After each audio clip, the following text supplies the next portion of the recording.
नमस्कार दोस्तों, अब हम इसके अंदर और क्वेश्चन करने जा रहे हैं। लास्ट टाइम जो क्वेश्चन हमने किए थे कि तिर्यकरण स्पर्शी जो होती है, जो ऑब्लिक्यू एसिम्पटोट्स होती है, वो कैसे निकालते हैं, है ना। इससे पहले हमने पढ़ा कि पैरेलल एसिम्पटोट्स कैसे निकालते हैं, मतलब जो समांतर अंशस्पर्शियां होती है वो कैसे निकालते हैं, और तिर्यक कैसे निकालते हैं। ये दोनों तो हो चुका। अब थोड़े से और क्वेश्चन ऐसे कर लेते हैं जो थोड़े से मुश्किल हैं, थोड़े से टफ हैं, जिनमें आपको एम के मान जब आप निकालेंगे तो एम के मान निकालने में परेशानी आएगी। तो कुछ ऐसे क्वेश्चन भी हम कर लेते हैं। जैसे एक क्वेश्चन है, क्वेश्चन नंबर 13, ध्यान से भी देखिएगा। अच्छा, एक डाउट और क्लियर कर लेता हूँ कि एक्सरसाइज सेकंड बी, तो ए एक्सरसाइज कहाँ गई? बुक के अंदर ए एक्सरसाइज है ही नहीं, क्योंकि एक्चुअली ए एक्सरसाइज जो है वो पहले हुआ करती थी एमसीक्यू टाइप से, मल्टी चॉइस क्वेश्चन टाइप में हुआ करती थी। और जैसे यूनिवर्सिटी ने सिलेबस चेंज कर दिया तो एमसीक्यू टाइप के जो क्वेश्चन है वो हटा दिए गए, मतलब जो ऑब्जेक्टिव क्वेश्चन होते थे ए बी सी डी वाले, उन क्वेश्चनों को हटा दिया गया। तो उन क्वेश्चनों को हटाने की वजह से ये जो ए एक्सरसाइज थी इसको भी हटा दिया गया फिर। तो बुक के अंदर सीधी बी एक्सरसाइज ही स्टार्ट हो गई, सेकंड बी और सेकंड सी से दो ही एक्सरसाइज, सेकंड बी, सेकंड सी और सेकंड डी, तीन एक्सरसाइज है, सेकंड ए नहीं है। तो सेकंड ए को मत ढूंढिएगा कि बुक में कहाँ है, वो है ही नहीं, वो पहले हुआ करती थी, तो उसको हटा दिया गया। हटाते उसका नंबर भी चेंज नहीं किया बुक वालों ने, इतनी मेहनत कौन करे। तो बी सी डी चलती रही, तो ए नंबर नहीं। हाँ, अगर आप पुरानी किताबें खरीदेंगे, बहुत पुरानी यानी 5-7 साल पहले पुरानी किताबें खरीदेंगे, तो उसमें आपको ए प्रश्नावली मिल जाएगी। तो क्वेश्चन नंबर 13 देखिए। क्वेश्चन नंबर 13 है y cube minus 5xy² plus 8x² minus 4x³ 3y² 9xy 6x² plus 2y minus का 2x माइनस 1 बराबर 0। अच्छा, किसी ने पहले मैं पीछे वाला लेक्चर ना देखा हो, लेक्चर नंबर 2, तो पहले लेक्चर नंबर 2 देख ले, क्योंकि लेक्चर नंबर 2 में मैंने स्टेप बाय स्टेप ये सारा समझाया है कि जो तिर्यकरण स्पर्शी होती है, जो ऑब्लिक एसिम्पटोट होती है, वो हम कैसे निकालते हैं, वो उसमें मैंने अच्छी तरीके से स्टेप बाय स्टेप समझाया। तो आप पहले उसको देख ले लेक्चर को, वहां अच्छी तरीके से समझ में आ जाए, फिर आप इस पे आए, क्योंकि अब मैं आपको स्टेप नहीं लिखाने वाला, बल्कि वो स्टेप ये मान के चलूंगा कि आपने वो पढ़े हुए हैं, देखे हुए हैं, बस उसके साथ साथ आगे आगे बढ़ता जाऊंगा। तो स्टेप 1 था कि पहले जो दी गई समीकरण है उसको आप क्रम से लिखेंगे, मतलब जो घात है, जो पावर है, पावर के ऑर्डर में लिखेंगे। पहले सबसे बड़ी पावर वाले, फिर उससे छोटी पावर, उससे छोटे वाले, फिर उससे छोटे वाले। तो ये देखिए, ये 3 पावर का है, ये x पे 1 है, y पे 2 है, 3 पावर का है, x पे 2 है, y पर 1 है, 3 पावर का है, ये 3 पावर का है। तो ये 3-3 पावर के हो गए। तो ये जो 3-3 पावर वाले हैं, इनको आप एक साथ कर लेंगे, इनके ग्रुपिंग कर लेंगे पावर के हिसाब से। ये 3 पावर वाले, इनका नाम रहता है phi 3, फंक्शन ऑफ 3 पावर्स। उसके बाद में 2 पावर 2 पावर 2 पावर, तो ये 2 पावर वालों को एक साथ कर लीजिए। ये 2 पावर वाले एक साथ हो गए, इनका नाम हो जाएगा phi 2। फिर आ जाइए एक एक पावर वालों के साथ, ये है एक एक घात वाले, इनका नाम हो जाएगा phi 1। तो फिर ये हो जाएगा अचर पावर वाले phi 0। ठीक है, ये पहला स्टेप होता है, जो इक्वेशन दी गई है उस इक्वेशन को पावर के हिसाब से सेट करना। 3 पावर वाले, 2 पावर वाले, 1 पावर वाले, 0 पावर वाले। फिर आप इनको वैल्यू पुट करेंगे, x बराबर 1 और y बराबर m, x की जगह 1 और y की जगह m। ये पुट करके आप अलग अलग फंक्शन को तैयार करेंगे। सबसे पहले phi 3 को तैयार कर लीजिए। phi 3 में जहाँ y है वहाँ m पुट कर दीजिए, जहाँ x है वहाँ 1 पुट कर दीजिए। लीजिए, ये हो गया m³ minus 5m² plus 8m minus 4, ये आपका phi 3 आ गया। सिमिलरली आप phi 2 निकाल लीजिए। phi 2 को भी आपको ऐसे ही कैलकुलेट करना है, x की जगह 1 रखना है, y की जगह m रखना है। तो ये रहा माइनस का 3m² plus 9m minus 6 minus का 3m² प्लस 9m माइनस 6, ये आपका phi 2 हो गया। माइनस का 3m² प्लस 9m माइनस 6। अब आप इस पे आ जाइए phi 1 पे, तो 2m माइनस 2, 2m माइनस 2। फिर 0 पावर वाले को लिख लीजिए, 0 पावर वाला कौन है? माइनस। ये लीजिए, ये आपके सारे फंक्शन तैयार है। और अब आपको याद होगा कि हमें करना क्या होता है कि जो सबसे बड़ी पावर वाला फंक्शन होता है उसे हम 0 की इक्वल करके m के मान निकालते हैं।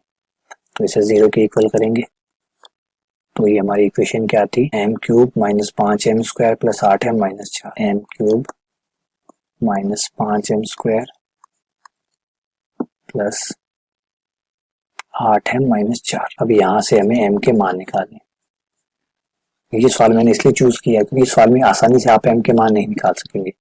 मतलब जैसे अभी तक आपने जो सवाल किए थे, दो दो के टुकड़े बनाए थे, दो दो के जोड़े बनाए, जोड़े बनाते आपके गुणनखंड बन गए। अब इसमें ऐसा नहीं होगा। अगर आप कोशिश भी करें तो बेकार जाएगी। देखिए अगर मैं टुकड़े बनाने की कोशिश करूंगी, ये दो एक साथ, ये दो एक साथ, तो मुझे कोई फायदा नहीं होने वाला। ये देखिए m स्क्वायर कॉमन आ गया, m माइनस 5, यहाँ से 4 कॉमन आ गया, 2m माइनस 1। बस ये प्रक्रिया यहीं रुक जाएगी। अब कुछ कॉमन आएगा आगे? आगे कुछ कॉमन नहीं आएगा क्योंकि ये m माइनस 5 है और ये m माइनस 1 है। ये दोनों एक जैसे हैं नहीं, कॉमन आएंगे नहीं, कॉमन आएंगे नहीं तो आगे प्रक्रिया बढ़ेगी नहीं, तो आगे इसको नहीं बढ़ाया जा सकता, मतलब सॉल्व नहीं किया जा सकता। तो ये तरीका तो काम नहीं करेगा। लेकिन जो त्रिघात टाइप के सवाल होते हैं उन सवालों में आपको ये करना होता है कि कोई m का मान ढूंढी। अगर सीधे सीधे टुकड़े होते हैं तो देखिए कोई मना नहीं, आप आराम से कीजिए, जो दो के जोड़े बनाइए, कॉमन निकाल लीजिए। अगर बन जाते हैं तो ठीक है, कोई भी प्रॉब्लम नहीं है। सरल तरीका सबसे पहले अपनाइए। लेकिन क्या होता है कि सरल तरीके हमेशा काम नहीं करते, इसलिए आपको कुछ और भी सोचना होता है। अब थोड़ा सा एक्स्ट्रा सोच लें। सबसे पहले इसके अंदर m बराबर आप कोई मान रखिए जिससे ये 0 हो जाए, तो जवाब आएगा m बराबर 1 पर ऐसा हो सकता है। m बराबर 1 पर ऐसा हो सकता है, तो m का मान 1 रख दीजिए, m का मान 1 रख दीजिए। जैसे आप m का मान 1 रखेंगे ये 0 आ गया, तो m बराबर 1 पे 0 आ रहा है। इसका मतलब एक आंसर m बराबर 1 है। एक को इधर ले आइए तो ये जाएगा m माइनस 1 एक गुणनखंड है।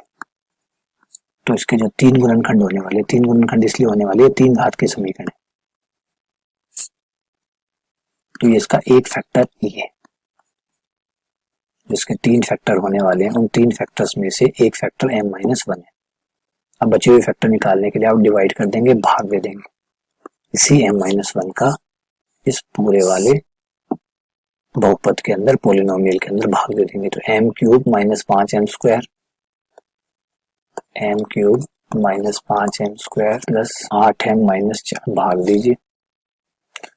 भाग सबसे पहले जाएगा m स्क्वायर बार, तो ये हो जाएगा m cube minus 1 minus m square minus plus m cube से m क्यूब कैंसिल आउट, ये आ गया माइनस का 4m स्क्वायर प्लस का 8m, ऊपर वालों सबको बुला लिया। अगली बार आप 4m बार भाग देंगे, 4m square minus minus plus, ये माइनस ये प्लस, ये कैंसिल आउट, 4m माइनस 4।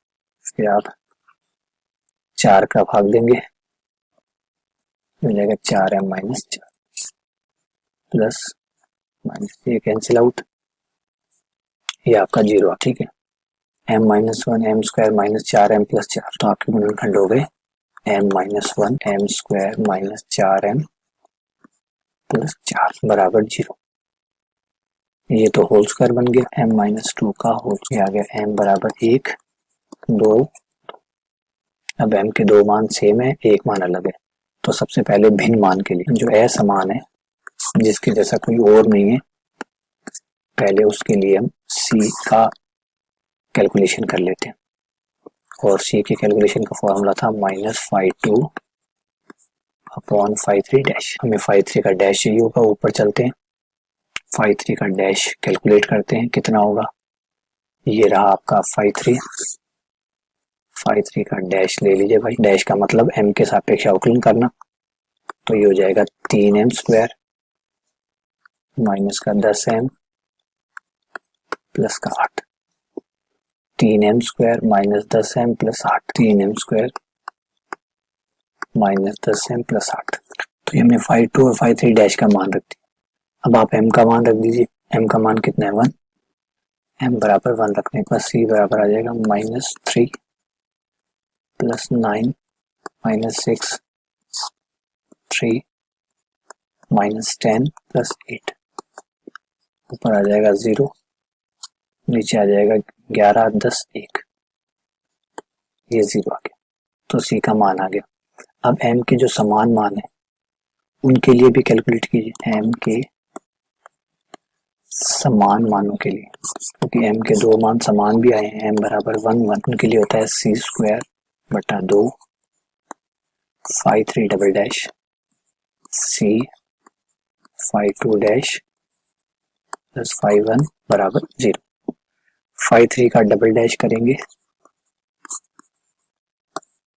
कितना आएगा, ऊपर चलिए जहाँ आपने फाइव थ्री लिया था एक बार अवकलन कर चुके हैं आप ऑलरेडी फाइव थ्री का, एक बार और कर दीजिए, ये हो जाएगा 6m-10, ये 6m-10 आ गया। C five two dash, five two का एक बार अवकलन करना है, ये रहा फाइव टू, इसका एक बार अवकलन करना है, तो फाइव टू डैश एक बार अवकलन करते हो जाएगा माइनस का 6m प्लस का 9, माइनस का 6m प्लस 9, फिर 5n।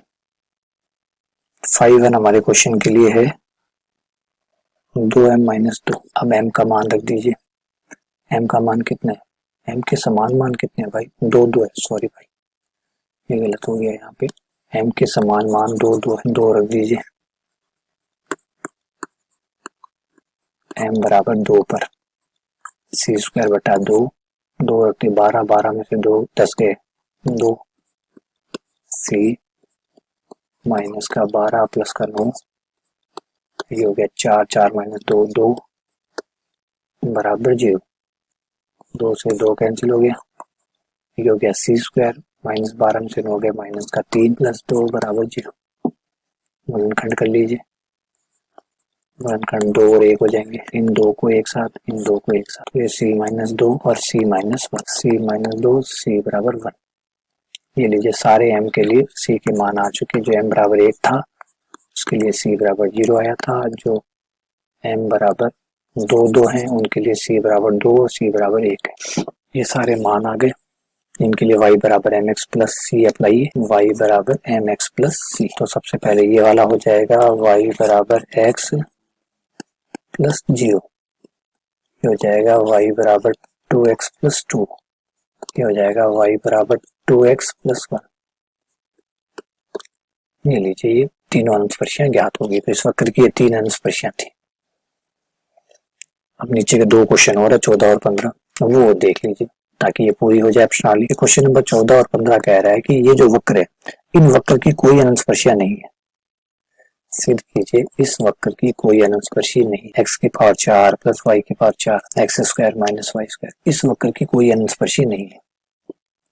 सिद्ध करो ये जो कर्व है कि कोई एसिम्पटोट नहीं होगी, कोई अनुस्पर्शी नहीं हो। भाई निकाल के देख लेते हैं, अगर नहीं आई तो नहीं होगी, आई तो होगी। तो x की पावर 4 प्लस y की power 4 minus a x square minus y square बराबर 0।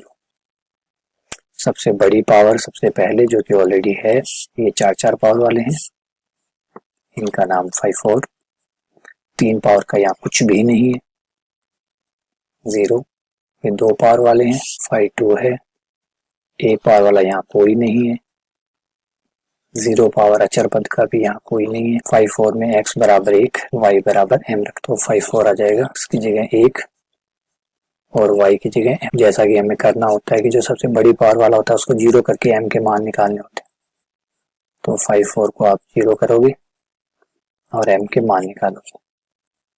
लेकिन प्रॉब्लम ये है कि m के कोई मान आएंगे ही नहीं, और जो भी आएंगे वो काल्पनिक आएंगे, क्योंकि m की पावर 4 प्लस 1, इसमें होगा m की पावर 4, इधर ले आएंगे -1 हो जाएगा -1 की पावर 1/4, ये हो गया।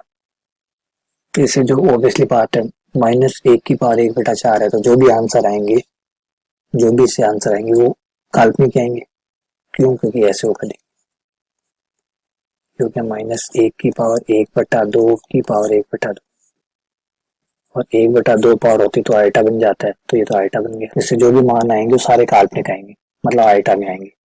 m के सभी मान काल्पनिक, सभी मान काल्पनिक है, और अगर हम m के मान काल्पनिक लेते हैं तो जो अनंतस्पर्शी बनेगी वो भी काल्पनिक होगी, और अनंतस्पर्शी काल्पनिक होगी तो कहीं दिखेगी नहीं, तो दिखेगी नहीं तो फिर भूतों के साथ क्या बात करें। तो इसका मतलब है कि m के मान काल्पनिक हैं, इसका मतलब कोई अनंतस्पर्शी नहीं है। अतः इस वक्र की कोई अनंतस्पर्शी नहीं है, क्योंकि m के मान ही नहीं आ रहे। m के मान नहीं आ रहे का मतलब काल्पनिक आ रहे हैं, क्योंकि हमें तो वास्तविक चाहिए, हमें तो वो चाहिए जो दिखाई दे। जो ना दिखाई दे उसको कैसे बनाएंगे, कैसे तो दिखाएंगे, क्या बनाएंगे, तो उन चीजों की बात ही नहीं करते। तो अतः इस वक्र की कोई अनंतस्पर्शी नहीं है, क्योंकि m के मान ही नहीं, कोई अनंतस्पर्शी नहीं है। क्योंकि जब m के मान ही नहीं होंगे तो c का मान कहाँ से आएगा। जब m और c दोनों नहीं आएंगे तो y बराबर mx प्लस c को कहाँ लगाएंगे। ना हमारे पास m है ना हमारे पास c है, तो y बराबर mx प्लस सी को कहाँ लगाएंगे तो वो खाली जाएगा, अतः कोई अनंतस्पर्शी इसकी नहीं होगी। तो सीधी सीधी बात है, जब भी कहे कि अनंतस्पर्शी नहीं है इसका मतलब सीधा यही है कि m का मान नहीं आ रहा है, m का मान नहीं आ रहा है, क्योंकि m का मान ही नहीं आएगा तो अनंतस्पर्शी कहाँ से आएगी, है ना। तो ऐसे आपको 15वां क्वेश्चन करना है, 15 क्वेश्चन को सॉल्व करेंगे। m का मान नहीं आने का मतलब ये नहीं है कि m नहीं आ रहा है, मतलब काल्पनिक भी हो सकता है, काल्पनिक हो रहा है इसका मतलब है कि वो भी मान्य नहीं होता, है ना। तो चलिए ये प्रश्नावली मैंने आपको पूरी करवा दी है। अब इस प्रश्नावली की जो भी डाउट हो, जो भी किंतु परंतु हो, जो भी क्वेश्चन हो, छोटे मोटे हो सकते हैं, नो डाउट, डाउट होने भी चाहिए। अगर आपको डाउट है तो प्लीज भेजिएगा और बताइएगा। तब तक के लिए बहुत बहुत धन्यवाद।